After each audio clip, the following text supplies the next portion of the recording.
put in our lines for this. And so we do it predominantly indirectly through looking at gas exchange variables. And there's one technique that was developed maybe 10, 15 years ago called the modified V-slope method. Which I'm not sure what the unmodified non-V-slope method is, but if you look at VO2 along the x-axis, VO2 consumption, and CO2 production on the y-axis, it's going up linearly for a period of time. And then it goes up linearly again, but at a different slope.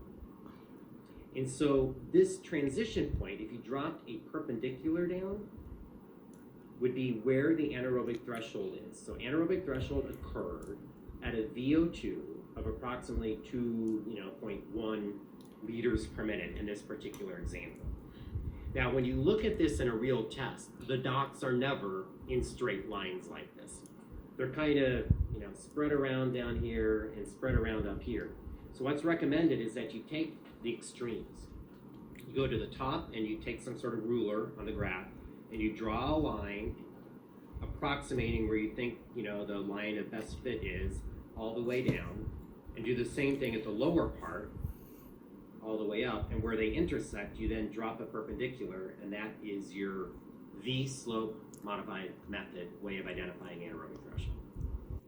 And then you'll look at other parameters to see if the spot you picked was right or was an artifact.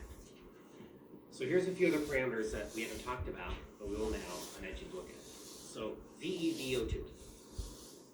This will be referred to as the ventilatory equivalent for oxygen. Ventilatory equivalent for oxygen. In a second translation of English, that means how much you have to breathe to accomplish any amount of oxygen consumption. So VE is expired minute ventilation, so just your minute ventilation, divided by your oxygen consumption.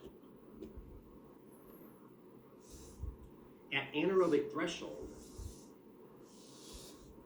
you start breathing more because you breathe to keep up with the extra CO2 production. So VE goes up more than VO2 goes up. Hence, the ventilatory equivalent for oxygen goes up.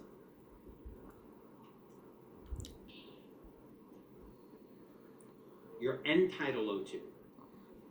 Since we're breathing more and not consuming any more oxygen, means we'll be left with more oxygen in our end-tidal breaths, so the end-tidal O2 would go up. And then the respiratory exchange ratio will go up because, by definition, that's VCO2 over VO2. And we're looking for the point where VCO2 starts to go up more than VO2. And eventually, it'll go over 1. So we'll look at an example where all of these are tied together. But anybody who's looked at an anaerobic, looked at an exercise test, have you looked at one yet? 2. So